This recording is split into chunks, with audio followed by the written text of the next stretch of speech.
This tale of two cities of a desert morning. Atomic age is born. A scientific thunderbolt gives a preview of its destructive force.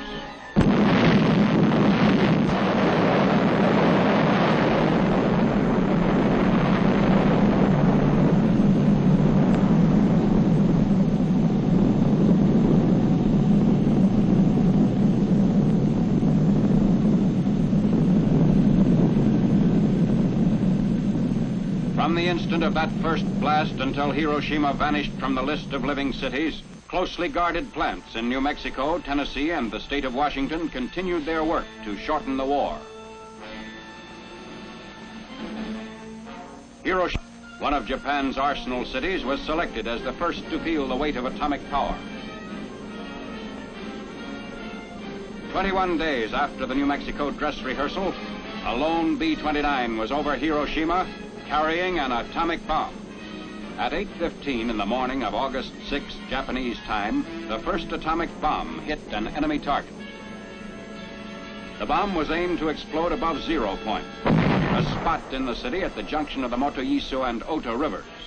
The bomb was intentionally set to explode well above the 0 point to dissipate its radioactivity.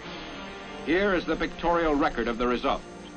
At 0 point, directly beneath the explosion, the soldier in the scene is pointing at the spot from which all damage to the surrounding area was measured in terms of distance from the center of the blast. Within a mile of 0 point, the devastation speaks for itself. But in these very ruins, Army cameramen have found and filmed pictorial evidence that tells in twisted steel and stone the effect of death-dealing atomic power.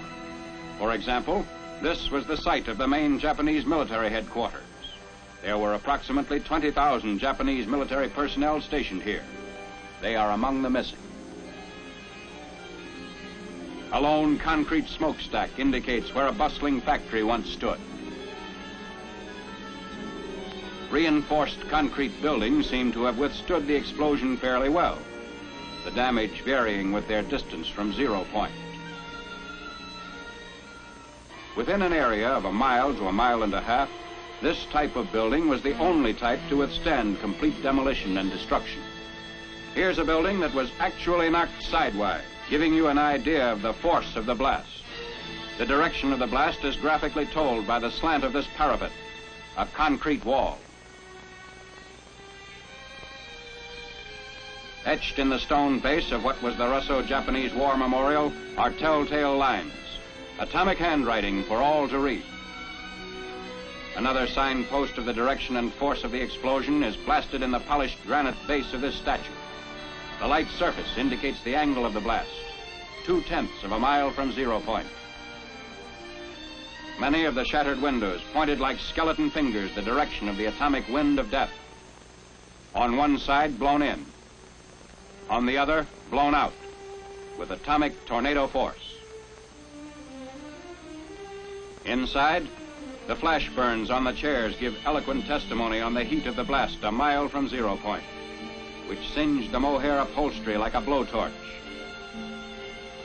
Hiroshima City Hall, which stood at an angle of 45 degrees to the direction of the explosion, had its doors and windows blown in, but suffered much less damage than buildings squarely in the path of the blast.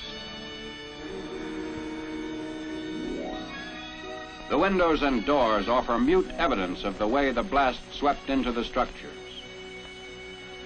The destructive circle within a mile from 0 point had a few notable exceptions, mainly reinforced concrete. On the edge of the area of greatest damage was a landmark, the Red Cross Hospital, which never ceased functioning, although it sustained damage. Today, it dominates the desert of a debris that was Hiroshima. Another notable exception to the general demolition was the Higaski Railroad Station in East Hiroshima, a mile and a half from the center of the blast. This building, however, suffered extensive damage. The twisted steel beams and concrete walls show the effects of the tremendous concussion.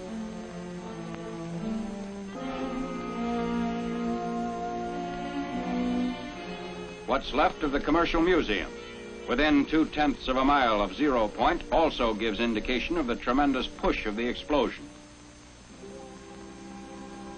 The downward force of the blast turned the roof of the Commercial Museum into a reservoir. Amazingly enough, bridges did not suffer too badly at Hiroshima. This steel rail bridge, 1 mile from 0 point, had the side toward the explosion virtually blasted by flying particles, which removed almost all the paint. But the side away from the explosion did not need a new paint job. Roads in the area fared better than buildings or bridges. Shortly after the fires died down, traffic was resumed. Today, these highways through the ruins are again in use. Beside our military traffic trudge the survivors of vanished Hiroshima, the first city in history to be atom-bombed into oblivion. Even 4 miles away, the effects of the atomic blast were felt. Although a hill between the novitiate of the Jesuits and 0 point lessened the intensity, windows of the main building were shattered. A group of priests witnessed and survived the Hiroshima blast. One of them, Father John Zymus, tells what he actually saw. An eyewitness account. I was in my room, which faces the valley, and suddenly I saw a light, like magnesium light, flashlight, which filled the whole valley. And looking out of my window to find out the reason for this peculiar phenomena, I saw nothing besides this light. And turning from the window to the door of my room, I heard a crash. It may have been 10 seconds after seeing the light, the flashlight. And immediately I was covered with splinters of the window frames and glass sticking into the walls and actually in my flesh itself.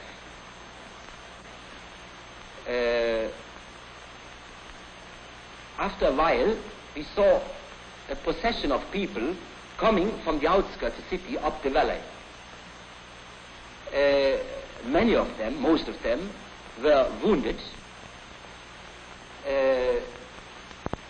especially the parts of the body which were not covered by clothes, like hands, feet, back.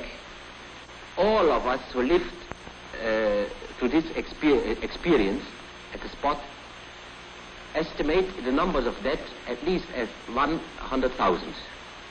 What is your opinion as to the story that the ruins of the city emitted deadly rays?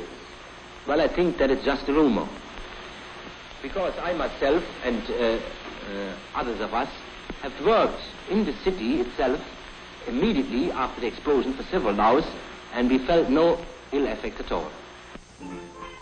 After Hiroshima, Tokyo wondered when the next atom bomb would fall.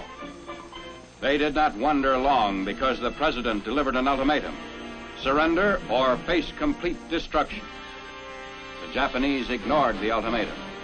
It was evident that atomic power to break the enemy must become the tale of 2 cities. Nagasaki was selected to become target city number 2. Exactly 3 days after Hiroshima, a B-29 set out for Nagasaki. Instructions were precise. To the north, Japan's greatest torpedo plant. To the south, steel and arms works were located in the heart of the city. The bomb was aimed midway between the 2 plants to cause greatest possible damage. Because the plants were located in a valley, surrounding hills shielded most residential areas and concentrated the damage on the industrial section. At 10:58 the morning of August 9th, the bomb was exploded above the city, and in the towering mushroom, Japan could read its doom. This was more than a routine bombing. It was the funeral pyre of an aggressor nation.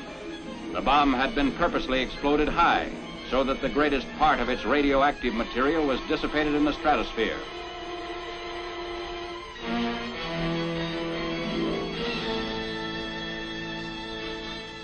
From the air, the skeletons of the Mitsubishi plants made evident that Nagasaki's war-making power was totally destroyed. For the valley area of little more than 3 square miles, blast and fire reduced the industrial plants and surrounding buildings to blackened rubble.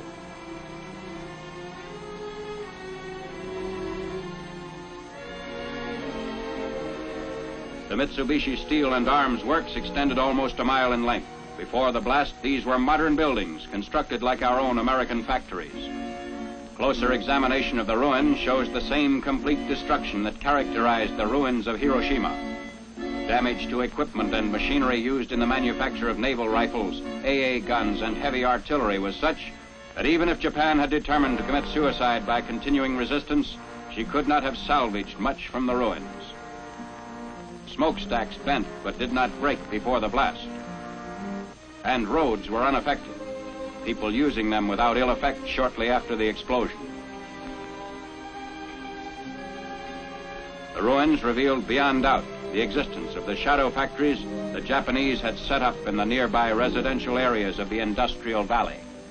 You have seen the swath of destruction created by atomic power in this tale of two cities.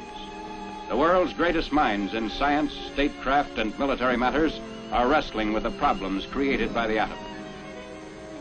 On this spot, outlined in stone, is a figure representing the average man, regardless of his race or creed. These atomic footprints on the sands of time can never be erased. They point a path which leads to unparalleled progress or unparalleled destruction. Just as in the darkness of the desert morning when the atomic age was born, atomic power puts the question squarely to mankind.